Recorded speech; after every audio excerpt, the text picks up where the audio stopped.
हिंदुस्तान को जीतने के लिए मैं अफगानिस्तान को दांव पे नहीं लगाऊंगा। मैं समझ रहा हूं शहंशाह, लेकिन सवाल यह है कि आप जाएंगे कैसे? मराठा फौज ने आपका रास्ता रोक रखा है शहंशाह। सामने देखिए हुजूर, सामने देखिए।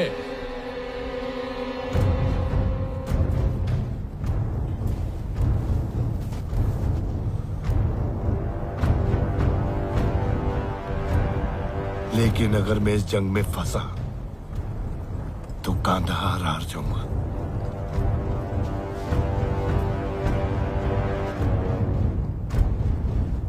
ठीक है, अगर नहीं जा सकता तो सुलेनामी का पैगाम भेजो। अब ये इतना सब कुछ सुलेनामी के खातिर किया? अजीब, मुझे सदाशिव के साथ सुलह करनी है। इंतजाम कर।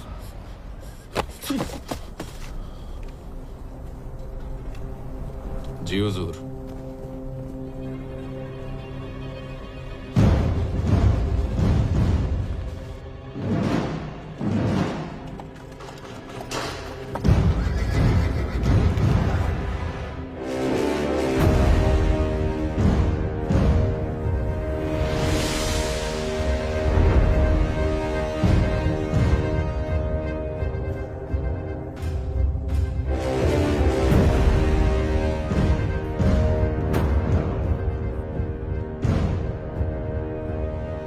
शहंशाह अफगानिस्तान दुर्रे दुर्रानी अहमद शाह अब्दाली।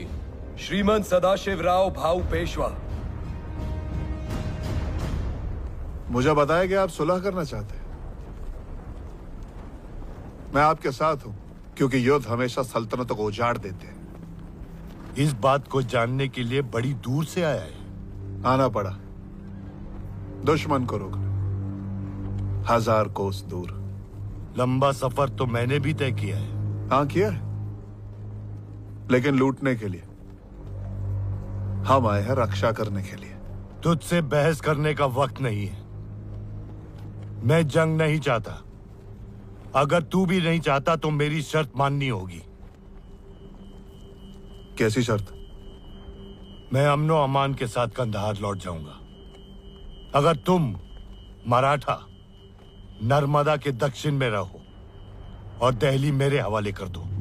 नहीं, आप अटक के उत्तर में ही रहेंगे, जिस दिशा से आप आए हैं, और दोबारा इस धरती पर कदम नहीं रखेंगे।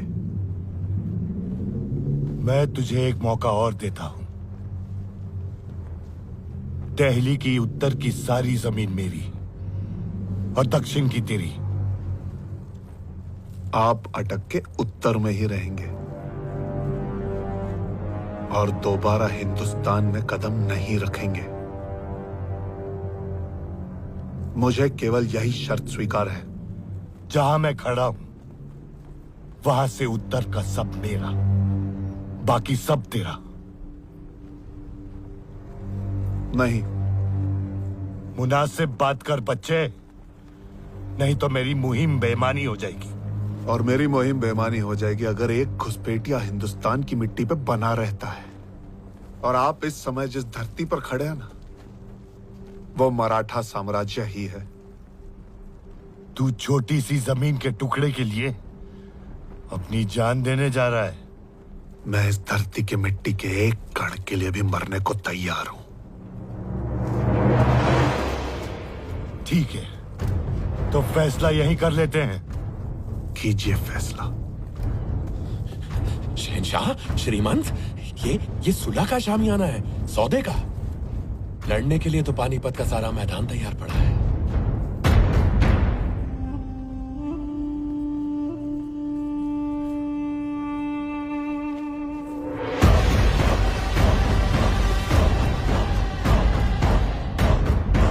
अब पहले हिंदुस्तान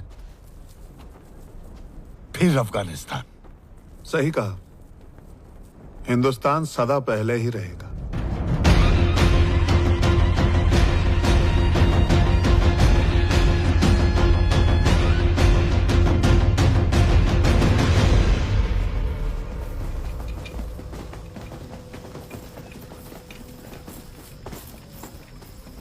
खबर है कि मराठा कल जंग के लिए तैयारी कर रहे हैं। उनकी फौज 1.25 लाख की है और हमारी है 75,000। अगर हमें जीतना है तो हमें चौकोर व्यू रचना करनी होगी और ऐसे आगे बढ़ना होगा। हमारा लक्ष्य केवल एक है, अफगान फौज की सुरक्षा दीवार को तोड़ना। इब्राहिम अपने तोपचों के साथ सबसे आगे होगा, उसे हाथी दल की मदद लगेगी। उसके पीछे बंदूक सेना, फिर घोड़सवार और सारे सैनिक सबसे पीछे चलेंगे। हमारा लक्ष्य एक ही होगा, अफगानों के बीचों बीच घुसकर उन्हें तहस नहस कर देंगे। मेरे बाएं तरफ तैमूर, नजीब, सुलेमान और नवाब साहब के दस्ते तैनात रहेंगे। मेरे बाई तरफ शमशेर, विठल विंचुरकर और दामाजी गायकवाड़। दाएं में शाह वली खान और वहाब खान। शहंशाह। मेरे दाएं तरफ सेना का नेतृत्व करेंगे जंको जी और मल्हार राव जी। हमेशा की तरह मैं पीछे से जंग पे निगाह रखूंगा। एक दस्ता हमेशा मेरे साथ रहेगा।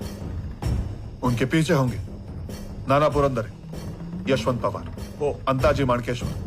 राधक सिंह जी, आपकी 5,000 की सेना मेरे लिए हमेशा तैनात रहेगी। जी श्रीमंत। और मैं बीचों बीच अपनी हुजूरात सेना के साथ रहूंगा। सारे स्त्री परिवार, तीर्थयात्री और सेवक इस टीले पर रहेंगे और उनकी सुरक्षा के लिए सेना की एक छोटी सी टुकड़ी तैनात रहेगी। अपने अपने सेनाओं को तैयार करो। मल्हार राव जी,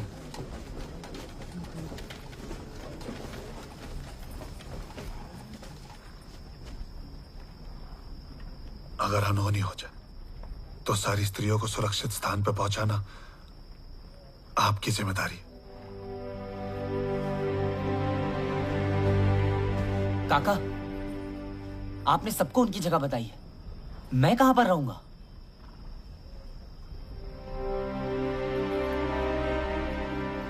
मैं कहीं नहीं जा रहा हूं। तुम वापस जाओगे विश्वास, पीछे के रास्ते से। कोई नहीं देख पाएगा तुम्हें। नहीं, मैं आपके साथ लड़ूंगा। तुम नहीं लड़ोगे, तुम मेरी जिम्मेदारी हो। मैं किसी की जिम्मेदारी नहीं हूं। पुणे में माँ मेरी रक्षा करती है, यहाँ पर शमशेर काका और आप। मुझे अपनी मातृभूमि की रक्षा करने का अवसर कब मिलेगा? हम तुम्हारी रक्षा इसीलिए करते हैं क्योंकि तुम एक पेशवा हो। ठीक कहते हैं, लेकिन अगर आप मेरी रक्षा करते रहेंगे तो मैं पेशवा कैसे बन पाऊंगा?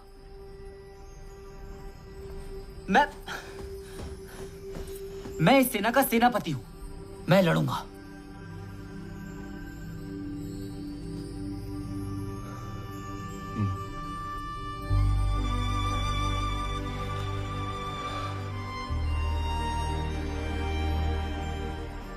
ठीक है,